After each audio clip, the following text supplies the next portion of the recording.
Embrace the power of knowledge at Sanskriti University, ranked first in most promising university in engineering and management in India. Visit www.sanskriti.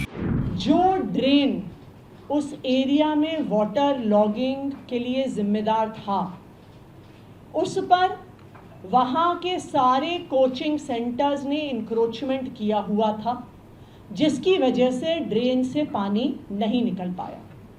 Basement में जिस प्रकार coaching centres classes चलाते हैं, coaching centres की library थी, वो 100% illegal था। दिल्ली में जहाँ पर भी कोचिंग सेंटर्स बेसमेंट में क्लासेस चला रहे हैं, कोचिंग सेंटर्स इलीगली बेसमेंट में लाइब्रेरी चला रहे हैं, उन पर भी पिछले 3 दिन में सख्त कार्रवाई हो रही है।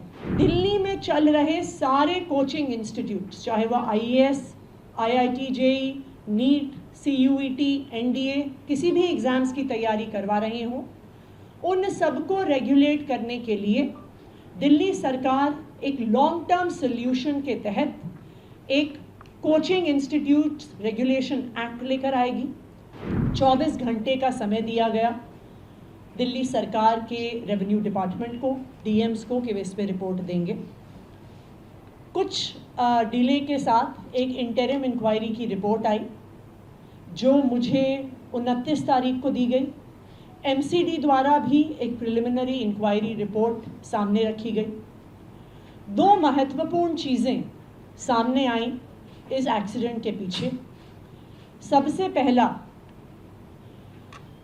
जो ड्रेन उस एरिया में वाटर लॉगिंग के लिए जिम्मेदार था, उस पर वहाँ के सारे कोचिंग सेंटर्स ने इंक्रोचमेंट किया हुआ था, जिसकी वजह से ड्रेन से पानी नहीं निकल पाया।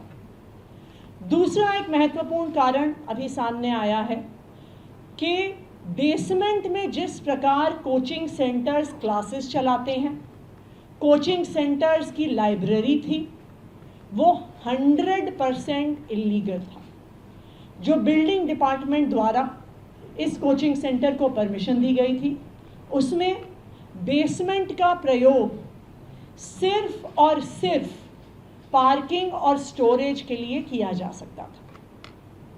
जो बाकी इंक्वायरी रिपोर्ट है वो अभी 7 दिन में आएगी, लेकिन प्रिलिमिनरी इंक्वायरी रिपोर्ट के आधार पर ही MCD ने तुरंत कार्रवाई शुरू कर दी। सबसे पहले जो JEE जिम्मेदार थे वहाँ पे ड्रेन की मेंटेनेंस के लिए, जिनकी जिम्मेदारी थी ये देखना कि ड्रेन पर इंक्रोचमेंट ना हो, जिसकी जिम्मेदारी थी ये देखना कि किसी भी प्रकार की इलीगल एक्टिविटी वहाँ पर फील्ड पर नहीं चल रही है, उस JEE पर सख्त से सख्त कार्रवाई हुई और उसको MCD से टर्मिनेट कर दिया गया है। उसको परमानेंटली नौकरी से निकाल दिया गया है। दूसरा, जो AE थे, असिस्टेंट इंजीनियर, उनको तुरंत सस्पेंड कर दिया गया है, क्योंकि इनकी जिम्मेदारी थी फील्ड ऑफिसर होने के नाते कि जो ड्रेन वहाँ पर बनी हुई है वो फंक्शनल है कि नहीं, वो उनको इंश्योर करना था। उनकी जिम्मेदारी थी कि जिन परमिशंस के आधार पर वहाँ पर बिल्डिंग कंप्लीशन सर्टिफिकेट दिया हुआ है, क्या उन रूल्स और रेगुलेशंस को फॉलो किया जा रहा है या नहीं किया जा रहा। इसलिए इन दोनों अफसरों पर तुरंत कार्रवाई करी गई। मैं आज दिल्ली के लोगों को और देश के लोगों को ये भरोसा दिलाना चाहती हूँ कि जैसे ही पूरी इंक्वायरी रिपोर्ट सामने आएगी और अगर इन अफसरों के अलावा और कोई भी अफसर जिम्मेदार पाया गया जिसके अपनी ड्यूटी ना करने की वजह से इतनी बड़ी त्रासदी हुई, चाहे वो अफसर एक जूनियर अफसर हो, चाहे वो सीनियर मोस्ट व्यक्ति हो, किसी को भी बख्शा नहीं जाएगा। उन पर सख्त से सख्त कार्रवाई करी जाएगी। जो मैजिस्ट्रियल इंक्वायरी रिपोर्ट है ये 6 दिन के अंदर आएगी और उसके आधार पर जिन जिन की भी गलती पाई जाएगी उन पर सख्त से सख्त कार्रवाई होगी।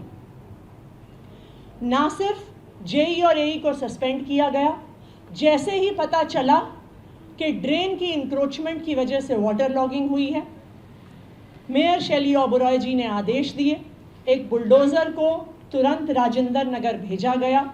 जहाँ जहाँ पर भी कोचिंग सेंटर्स ने ड्रेन पर इंक्रोचमेंट किया है, उस इंक्रोचमेंट को हटाया गया कि ड्रेन प्रॉपरली फंक्शनल हो जाए।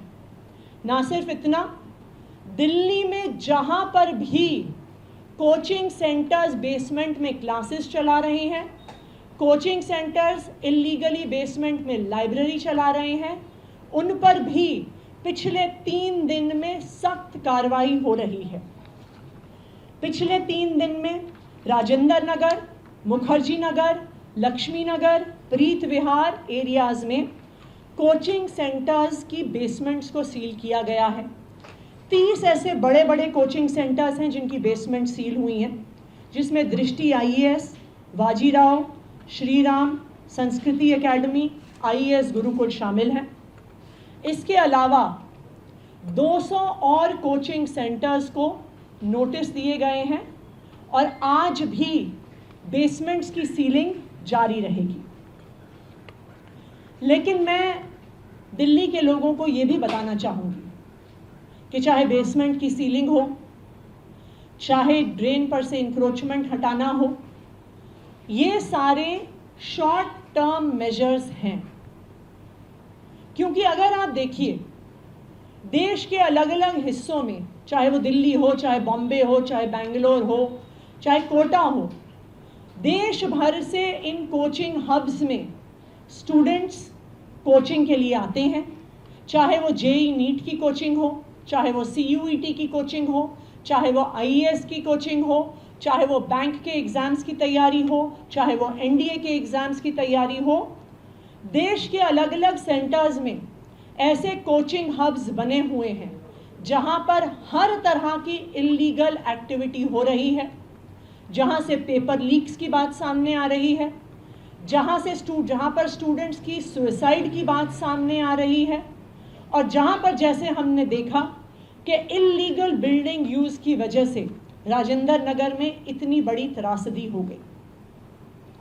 इसके लिए हमें उम्मीद थी कि इतना बड़ा इंसिडेंट होने के बाद और ये इतनी बड़ी कोचिंग इंडस्ट्री देश भर में होने के बाद केंद्र सरकार कोचिंग इंस्टीट्यूट्स को रेगुलेट करने के लिए कोई कानून लेकर आएगी। लेकिन हमें इस बात का दुख है कि केंद्र सरकार ऐसी देशव्यापी इंडस्ट्री को रेगुलेट करने के लिए, एक ऐसी इंडस्ट्री जहां पर पेपर लीक, जहां पर इलीगैलिटी, जहां पर स्टूडेंट सुसाइड, हर प्रकार की समस्याएं सामने आई हैं, इस इंडस्ट्री को रेगुलेट करने के लिए और इतनी इलीगैलिटी सामने आने के बाद भी केंद्र सरकार ने किसी भी प्रकार की रेगुलेशन को इंट्रोड्यूस नहीं किया। लेकिन दिल्ली सरकार केंद्र के कानून का इंतज़ार नहीं करेगी। जिस प्रकार से प्राइवेट स्कूल्स को एक कानून के तहत रेगुलेट किया जाता है, जिस प्रकार से प्राइवेट हॉस्पिटल्स को, नर्सिंग होम्स को एक कानून के द्वारा रेगुलेट किया जाता है, उनके इंफ्रास्ट्रक्चर की गाइडलाइंस बनती हैं, उनकी रेगुलर इंस्पेक्शंस होती हैं, उनको रिकग्निशन दी जाती है, उसी तरह से दिल्ली सरकार, अरविंद केजरीवाल जी की सरकार एक कानून लेकर आएगी जो दिल्ली में चल रहे सारे कोचिंग इंस्टीट्यूट्स, चाहे वो IAS, IIT JEE, NEET, CUET, NDA, किसी भी एग्ज़ाम्स की तैयारी करवा रहे हों, उन सबको रेगुलेट करने के लिए दिल्ली सरकार एक लॉन्ग टर्म सोल्यूशन के तहत एक कोचिंग इंस्टीट्यूट्स रेगुलेशन एक्ट लेकर आएगी। इसमें कई पक्ष शामिल होंगे। सबसे पहले इंफ्रास्ट्रक्चर रेगुलेशन, कि कितना मिनिमम इंफ्रास्ट्रक्चर है जो कि एक कोचिंग इंस्टीट्यूट के पास होना चाहिए। जिस तरह से स्कूल्स, नर्सिंग होम्स, सबको एक इंफ्रास्ट्रक्चर रिक्वायरमेंट दी जाती है, तो जो कोचिंग इंस्टीट्यूशंस का रेगुलेशन एक्ट आएगा उसमें कोचिंग इंस्टीट्यूट्स की इंफ्रास्ट्रक्चर रिक्वायरमेंट होगी। टीचर्स के क्या क्वालिफिकेशंस हैं ये स्पेसिफाई किया जाएगा। तीसरा, कोचिंग इंस्टीट्यूट्स की फीस को रेगुलेट किया जाएगा, क्योंकि ये भी एक परेशानी स्टूडेंट्स की सामने आई है कि बेइंतहा फीस इन कोचिंग सेंटर्स द्वारा ली जाती है। चौथा, इन कोचिंग सेंटर्स को मिसलीडिंग एडवर्टाइजिंग करने से रोका जाएगा। एंड लास्टली और मोस्ट इम्पॉर्टेंटली, ये जो प्रोसेस होगा जिससे कोचिंग सेंटर्स रेगुलेट होंगे, ये वन टाइम प्रोसेस नहीं होगा। Regular inspections in coaching centres की करी जाएंगी। ये कोचिंग सेंटर्स रेगुलेशन एक्ट लाने के लिए हम आज एक कमेटी बनाएंगे। इस कमेटी में दिल्ली सरकार के अफसर होने के अलावा हम दिल्ली के अलग अलग हिस्से के कोचिंग सेंटर, कोचिंग हब्स जो हैं, चाहे राजेंद्र नगर, मुखर्जी नगर, लक्ष्मी नगर, इन कोचिंग हब्स के स्टूडेंट्स को भी शामिल किया जाएगा।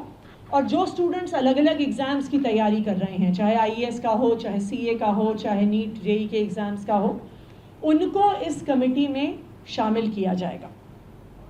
हमने एक ईमेल एड्रेस भी इसके लिए बनाया है कि हम पब्लिक का फीडबैक इस कानून पे ले सकें, क्योंकि ऐसा कानून बनाने के लिए सबसे ज़रूरी है उन छात्रों का फीडबैक लेना जो छात्र इस कोचिंग प्रक्रिया से गुज़र रहे हैं या जो छात्र इस कोचिंग प्रक्रिया से गुज़र चुके हैं।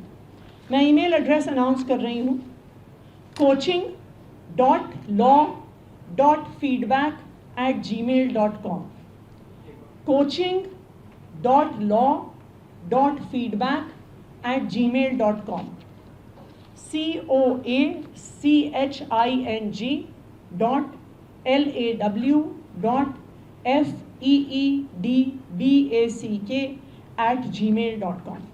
इस ईमेल एड्रेस को हम न्यूज़पेपर और FM रेडियो के माध्यम से भी पब्लिसाइज करेंगे। मेरा दिल्ली के सभी लोगों से ये अपील है और ख़ासकर के छात्रों से ये अपील है कि आप अपना फीडबैक ज़रूर दीजिए। जो कोचिंग में स्टूडेंट्स पढ़ रहे हैं उनकी रिक्वायरमेंट के हिसाब से इस एक्ट को बनाया जाएगा, रेगुलेशंस को बनाया जाएगा। हमारा ये मानना है कि ऐसा कानून ही एक लॉन्ग टर्म सल्यूशन है इस प्रकार की इलीगैलिटी और इस प्रकार की इर्रेगुलरिटी जो कोचिंग इंडस्ट्री में चल रही है, उसको एक लॉन्ग टर्म सल्यूशन दे।